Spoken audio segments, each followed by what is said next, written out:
살롬. 하나님의 크신 사랑과 은혜가 이 영상을 시청하시는 모든 분들의 삶에 가득하기를 기도합니다.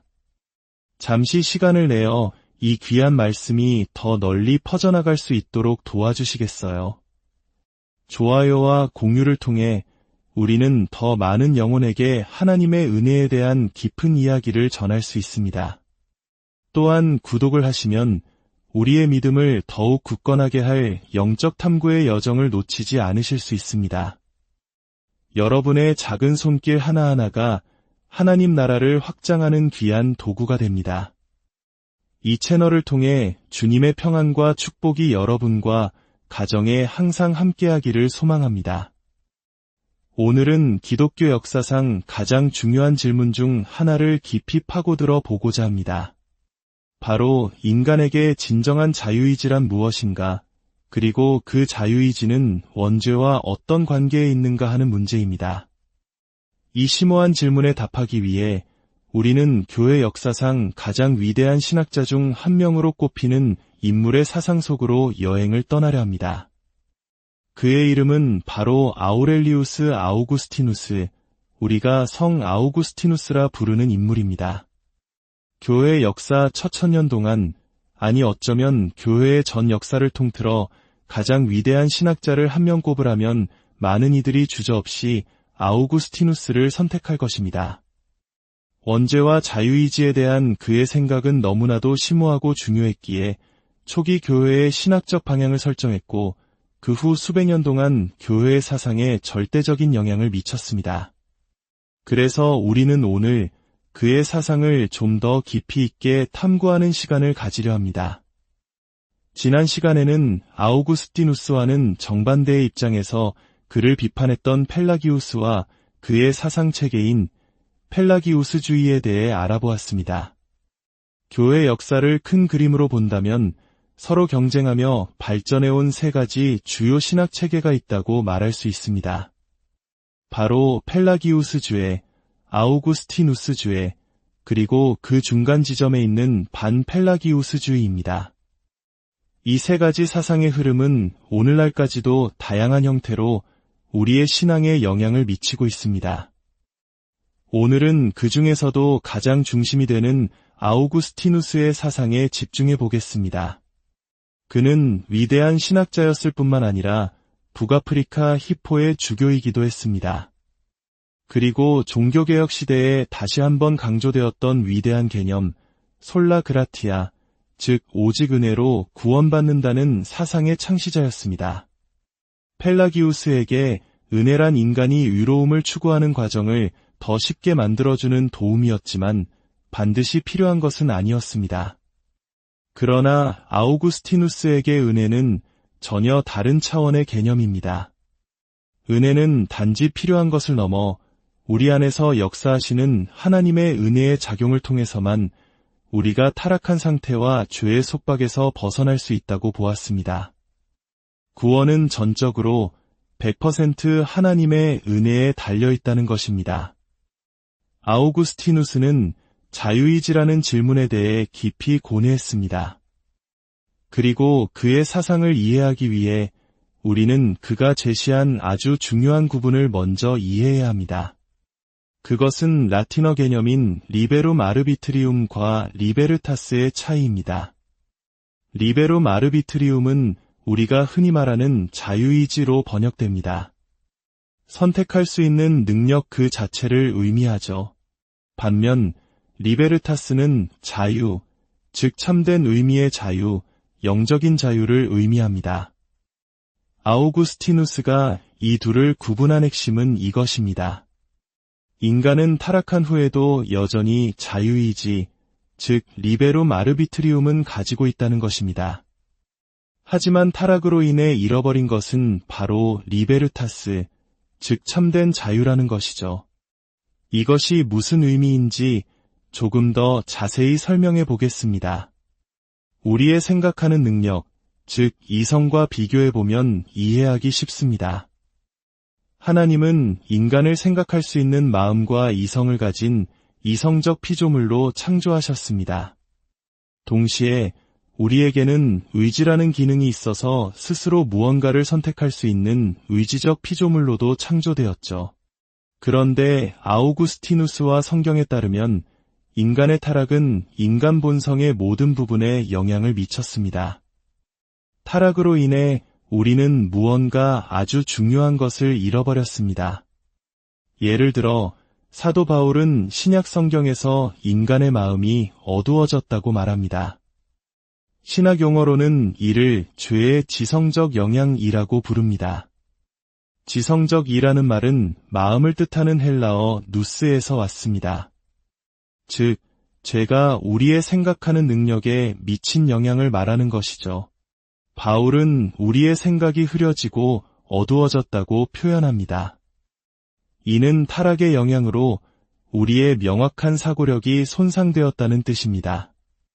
우리의 육체가 타락의 결과로 질병과 죽음에 이르게 된 것처럼 우리의 마음, 즉 지성도 약해진 것입니다.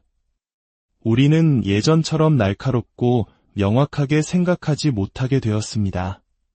뿐만 아니라 우리의 마음은 편견과 선입견에 사로잡히게 되었습니다.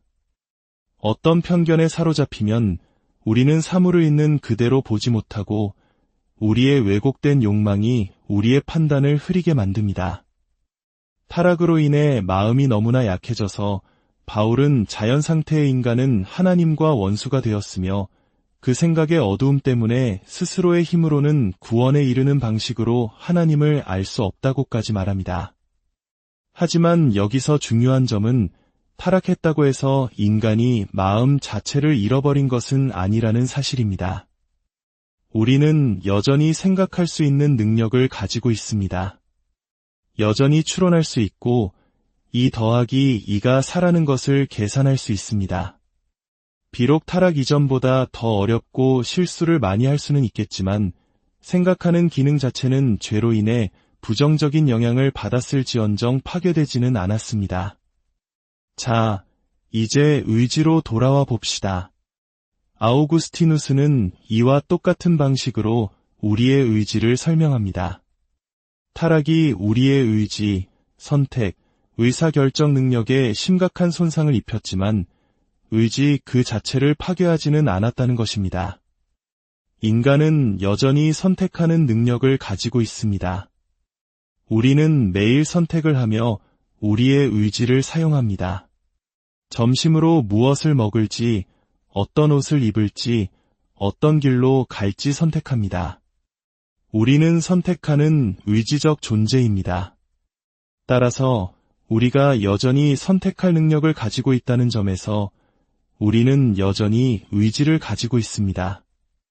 그리고 그 의지는 어떤 외부적인 힘에 의해 강요받거나 억압받지 않고 스스로 선택한다는 의미에서 자유롭다고 말할 수 있습니다. 이것이 바로 리베룸 아르비트리움입니다. 아우구스티누스는 말합니다. 타락 이전의 인간은 자신의 욕망과 성향에 따라 선택할 수 있는 능력을 가졌다. 그리고 타락 이후의 인간도 여전히 의지를 가지고 있으며 외부의 강압으로부터 자유롭다는 의미에서 자유의지를 가지고 있다. 하지만 문제는 여기서부터 시작됩니다. 아우구스티누스는 타락한 인간의 의지를 자유의지라고 부르면서도 한 가지 중요한 단서를 덧붙입니다.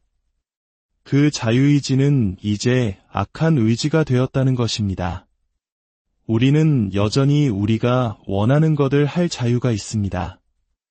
하지만 진짜 문제는 바로 그 원하는 것 자체에 있습니다. 성경에 따르면 우리의 욕망은 하나님에 관한 한 끊임없이 악할 뿐입니다. 타락 이후 인간은 하나님을 찾거나 하나님을 기쁘시게 하거나 그 생각에 하나님을 두려는 내적인 욕망 자체를 상실했다는 것입니다. 이것이 바로 성경이 말하는 상실한 마음입니다.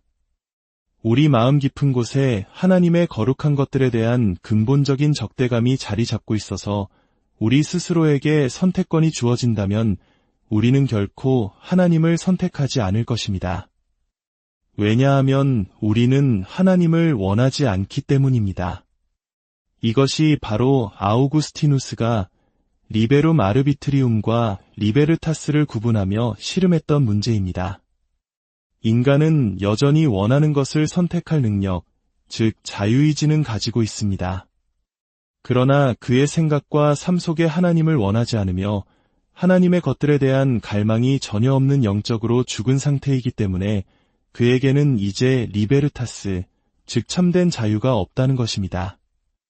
아우구스티누스에게 리베르타스란 악을 행할 자유뿐만 아니라 선을 행할 수 있는 자유입니다. 그것은 도덕적으로 하나님의 거룩한 것들을 기쁘게 받아들일 수 있는 능력입니다. 그러나 타락한 의지는 자신이 원하는 것을 할 수 있다는 의미에서는 자유롭지만 스스로의 힘으로 자신의 마음을 하나님의 것들로 향하게 할 능력은 없다는 것입니다. 이 차이를 더 명확하게 이해하기 위해 아우구스티누스가 제시한 라틴어 도표를 살펴보겠습니다. 조금 복잡하게 들릴 수 있지만 이 용어들은 상황을 흐리는 것이 아니라 오히려 명확하게 만들어줄 것입니다. 첫째, 타락 이전의 아담의 상태입니다. 아우구스티누스는 타락 이전의 아담은 포세 페카레를 가졌다고 말합니다. 포세는 가능성 또는 능력을 의미하고 페카레는 죄를 짓다라는 뜻입니다. 즉, 죄를 지을 수 있는 능력입니다. 아담이 이 능력을 가졌다는 것은 명백합니다. 왜냐하면 그는 실제로 죄를 지었기 때문입니다.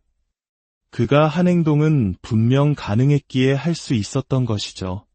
동시에 그는 포세논 페칼의 도 가지고 있었습니다.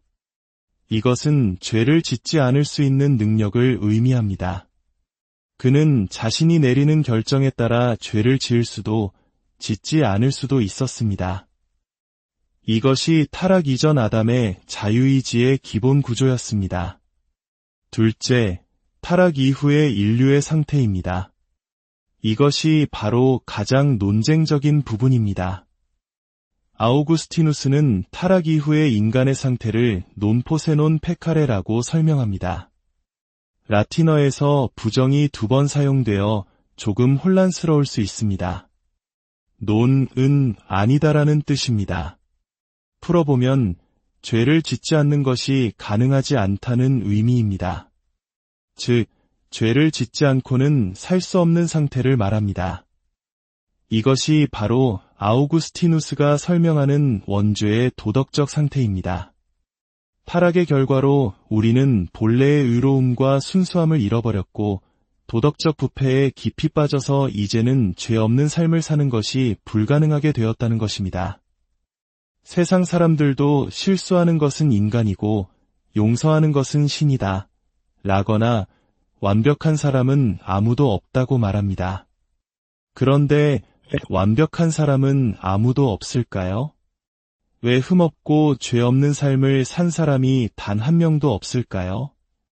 아우구스티누스는 그것이 바로 타락한 인간으로서의 우리의 본성 때문이라고 말합니다. 우리는 더 이상 죄를 짓지 않고 살 수 있는 능력이 없다는 것입니다. 신학적으로 이를 도덕적 무능력이라고 부릅니다. 이는 우리 자신의 힘으로는 하나님께로 우리 자신을 돌이킬 도덕적 힘이 없다는 것을 의미합니다. 셋째, 천국에서 영화롭게 된 자의 상태입니다. 우리가 소망하는 천국에서의 상태는 논포세 페카레입니다. 이것은 죄를 지을 수 없는 상태를 의미합니다. 하나님께서는 죄를 지으실 수 없습니다. 이는 하나님께서 죄를 지을 능력이 없으셔서가 아니라 그분의 거룩한 본성이 언제나 완벽한 의로움만을 향하기 때문입니다. 우리의 소망은 천국에서 우리가 영화롭게 되고 우리의 성화가 완성되었을 때 죄가 더 이상 존재하지 않게 되는 것입니다. 우리는 아담이 낙원에 있을 때보다 더 나은 상태가 될 것입니다. 왜냐하면 우리는 죄를 지을 가능성 자체가 없는 상태에 이를 것이기 때문입니다. 자, 이제 펠라기우스가 제기했던 즉각적인 질문으로 돌아가 봅시다. 잠깐, 내가 죄를 짓지 않을 수 없는 상태로 태어났다면 어떻게 하나님께서 내가 죄인인 것에 대해 책임을 물으실 수 있는가? 죄를 짓는 것이 나의 본성인데 말이다. 이것이 바로 딜레마입니다. 하나님께서 사람들이 도저히 이룰 수 없는 위의 기준을 가지고 도덕적 책임을 물으시는 것처럼 보입니다. 언뜻 보기에는 명백히 불공평해 보이며 펠라기우스가 믿었던 것처럼 하나님의 공의에 대한 모욕처럼 느껴질 수도 있습니다. 그러나 아우구스티누스는 성경이 분명히 선언하듯이 죄로 향하는 경향성을 낳는 이 타락한 상태 자체가 이미 죄에 대한 형벌이라고 말합니다. 아담과 그의 모든 후손이 그 상태에 빠진 이유는 아담이 온 인류의 대표자 역할을 했기 때문입니다. 성경이 말하듯이 한 사람의 죄로 말미암아 사망이 세상에 들어오고 죄가 모든 세대에게 퍼졌습니다. 아담이 실패했을 때 인류는 그와 함께 타락했습니다. 이는 하나님의 권위를 멸시한 피조물 종족에 대한 하나님의 심판의 결과였던 것입니다. 이 절망적인 상황은 역설적으로 하나님의 은혜가 얼마나 위대하고 놀라운지를 보여줍니다. 만약 우리가 스스로를 구원할 능력이 전혀 없는 도덕적 무능력 상태에 있다면 우리의 구원은 반드시 전적으로 하나님의 선물일 수밖에 없습니다. 우리의 구원은 흔들리는 우리 자신의 의지에 달려있는 것이 아니라 우리를 사랑하시는 하나님의 견고한 손에 달려있다는 사실을 깨닫게 됩니다. 오늘 이 깊은 묵상을 통해 우리를 타락한 상태에서 구원하신 그 놀라운 은혜에 대한 이해가 더욱 깊어지기를 바랍니다.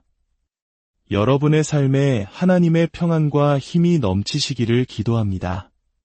주님의 축복이 여러분과 여러분의 가정에 늘 함께